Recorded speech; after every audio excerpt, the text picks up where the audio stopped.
next one we got to get to. I'm glad that I'm kind of like perfectly in the middle between you two. Javonte Williams.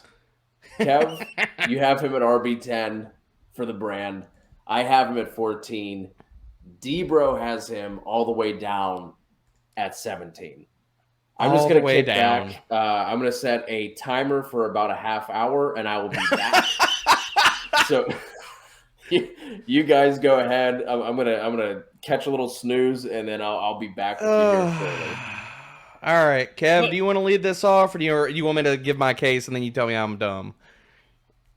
All right, I've started the last two, so you go ahead. All right, fine. All right, so my thing with it, look, this is no shade. Kev knows I love Javonte Williams. I absolutely love Javonte Williams. Okay, thank you, Walito.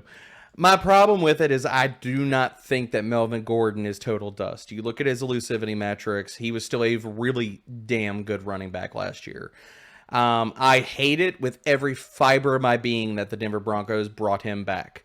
I don't know where consensus lies on Javonte Williams. Maybe I'm high, maybe I'm with it, maybe I'm below it.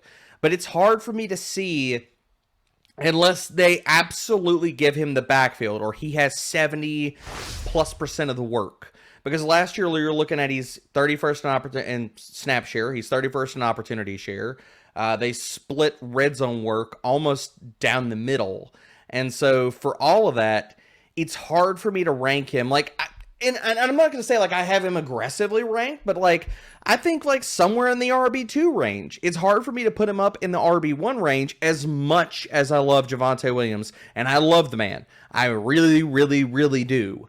But it's really difficult for me to put him up there inside of that top 12 when we have other running backs because, look, after DeAndre Swift, I think you could start making a case for him maybe at RB13. Him versus like Cam Akers, but I think Cam Akers could absolutely take over the backfield. I'm not worried about Darrell Henderson. I think that the efficiency last year, we could poke all the holes we want to talk about in that, but the other side for Cam Akers is that he came back from an Achilles injury. What do we see with the full offseason and he's not rehabbing, but he's strengthening and he's working on speed work and all these other types of things. Nick Chubb, as long as he gets to work, he'll be top 12, top 15 because he's Jonathan Taylor. He just doesn't get as many targets. Breece Hall, David Montgomery, maybe I need to move him up above David Montgomery, but with Montgomery, they don't have any freaking receivers outside of Mooney and Kmet. I think that his target share is going to be pretty damn high this year, so he's going to get a crap ton of checkdowns and stuff, especially looking at how Green Bay and Indy and a lot of the other influences that are now in Chicago are going to run that offense. I think that you can make a case for Javonte if we really believe that he takes over the backfield, starting maybe at RB13, because I can't put him above Swift. I can't put him above Barkley or Eckler or somebody like that. It's hard for me to make a case when if Melvin Gordon was total dust, I could make a really, really good case and say, look, like, I don't give a crap. I don't give a crap about Melvin Gordon. But the fact of he's old as shit, and it doesn't matter because the man keeps producing and he pops in a lot of different elusivity metrics, even last year. So it's hard for me to see, like, as good as Javonte is, if Melvin Gordon, unless like he hits the age wall, it's hard for me to see him getting a 70% workload in this backfield. As much as I love him, last year the man is 7th in evaded tackles, 9th in juke rate. He's top 20 in yards created. I mean, it's hard for me to just snub my nose at all of that. All right, Kev, how am I an idiot? All right. So first off, I'm officially revoking your Javonte Williams card. You're no longer allowed to have it. Okay? Don't All right? do it. I love that man. Don't take that card away from me. I need that for the clubs. Listen. Here's the things that people need to take into consideration when it comes to Melvin Gordon. I'm not saying that Melvin Gordon is dust either. Like, it's hard to deny. He had 900 rushing yards last year, 10 touchdowns, right? No. He was not great, on a per-touch basis in terms of yards created per touch, 26th. I mean, it's not terrible, but it's not great either. He was terrible in yards per route run. I mean, just fucking terrible in yards per route run, which is whatever, right?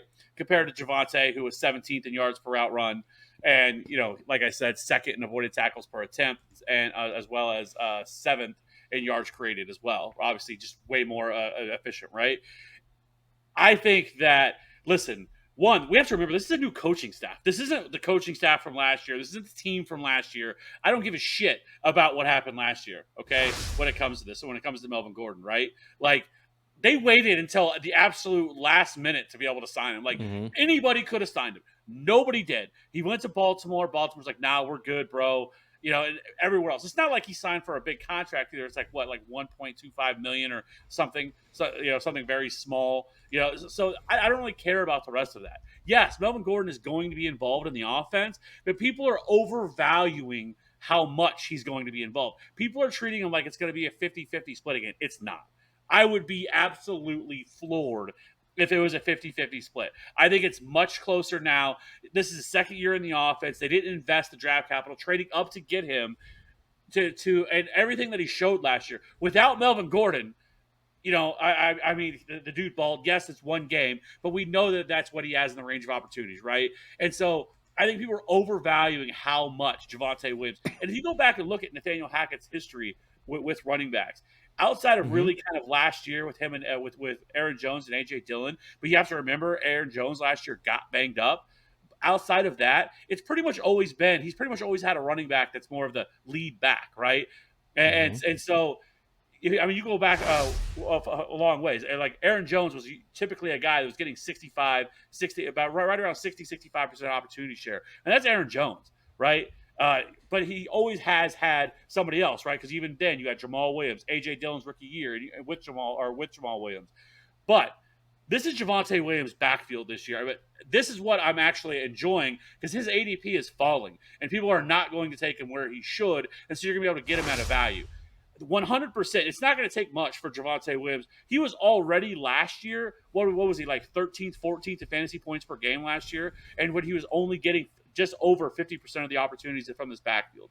And so it's not going to take much to push him up into that range, right? And so I think, honestly, he lives somewhere in that 65% opportunity share range, which isn't crazy because there's not many running backs that just get 70-plus opportunity, in terms of a backfield, right? That's very small list. There's so many running backs that are in committees.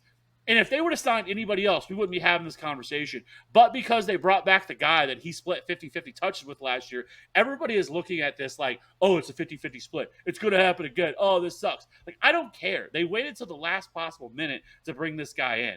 It would be totally different if day one of free agency, they signed Melvin Gordon. It's like, oh, damn, okay, they still love this guy. They waited till the last second, like, okay, well, nobody else is going to sign you, bro. I guess we'll bring you back, right? They didn't draft anybody else. There's nobody else there. Javonte Williams is clearly the better running back between the two of them. Efficiency-wise, he proved it last year. There's no way that this is a 50-50 split. I definitely think it's going to be somewhere like the 65-35 range. That's where I see it lying, and people are overvaluing Melvin Gordon, and it's a problem. But I also enjoy it because it's just going to mean I can get him a little bit cheaper. So, I mean, looking back, and you talked about Hackett, not even looking back to last year, because I know Aaron Jones was banged up and stuff like that. And we could talk about A.J. Dillon siphoning off red zone work the last 4 weeks or so. Like, he was their red zone back. He basically went toe-to-toe with Aaron Jones. But looking back at 2019, 2020 with Hackett, I mean, look, Aaron Jones is 18th in opportunity share. He was 18th again in opportunity share. So you're looking at like 60%, 62%. The thing that helped Aaron Jones, and I guess the question I want to throw back to you, Kev, is that you're looking at, and I think Javonte Williams is a good or better receiving back than people give him credit. I thought that when he was coming out. I still think that now.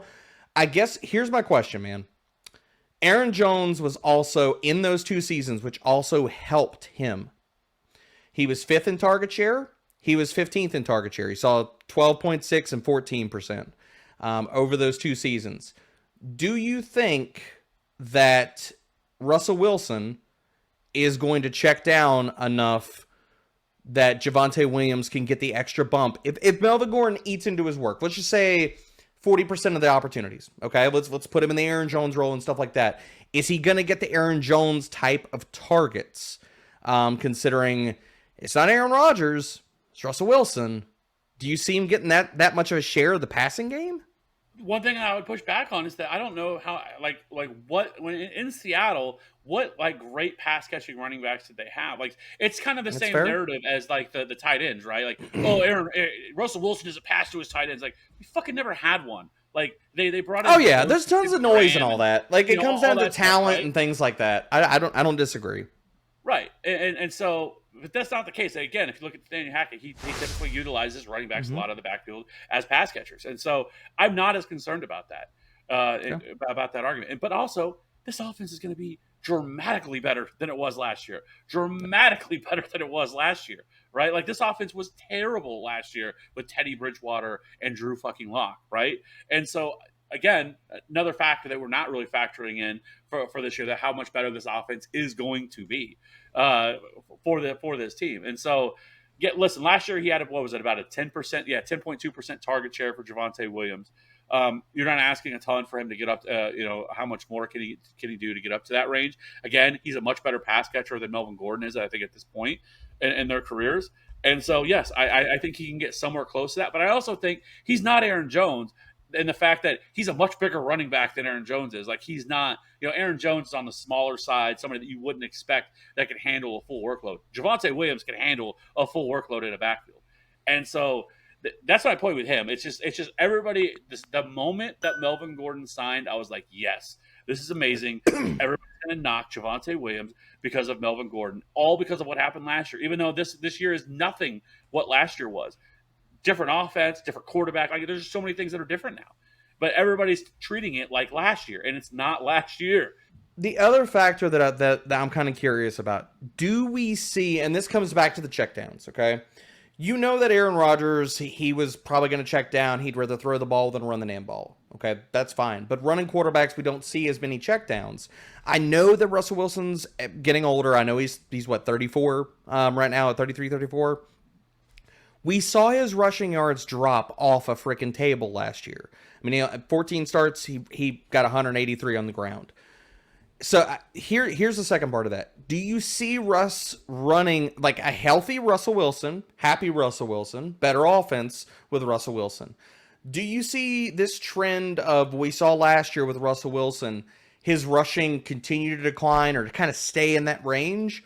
Or does he get back in that 300 to 500 range in rushing yards? Because if he's taking off running, he's not going to be checking it down nearly as much. And I think that could be a factor too with Hackett and saying like, look, let's get you back on the move. Let's give, this is going to help us create explosive plays down the field. So let's get you on boots. Let's get you out. Let's let you run. Let's let you just play and do the Russell Wilson damn thing.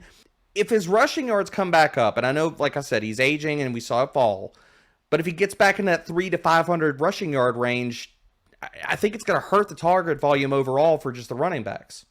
I think he could run a little bit more than what he did last year, but I wouldn't expect it to be something dramatic either. Okay. I don't think they need to. I don't think they want him to.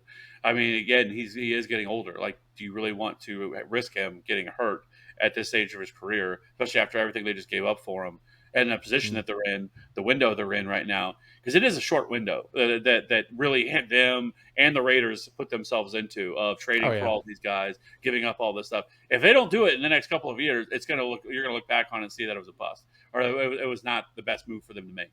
But regardless of that, so is it possible? Sure. I mean, he's just a year removed. The year before that, the prior year before that, he did rush for 500 yards. So it is possible, but I don't think it's going to. I think it's probably more in the 200 to 300 yard range, which still hurts a little bit. But I don't think it's as dramatic as it was in years past, because in 2020 he had 500, 2019 he had 342. So we'll see on that. But anyways, that's where I come up with Javonte. That's why I originally had Javonte at RB4 prior to. I had him top 5 without Melvin Gordon back there and stuff. And so I did move him down. Yeah. Like I didn't keep him right where he was at. I am expecting, obviously, Melvin Gordon's going to have some factor into this, but I moved him down to RB10. And that's I moved him down in redraft. I didn't touch him in Dynasty. Like I kept him like he's firmly planted inside the top 5 running backs in Dynasty. I didn't touch him there, but I did move him down in redraft for all the reasons we've kind of alluded to here. Now, is it worth taking a stance on Javonte Williams and say best ball and things like that? Yeah, I could see taking the leap there more because he has that league winning type of upside if he does get all this work and stuff.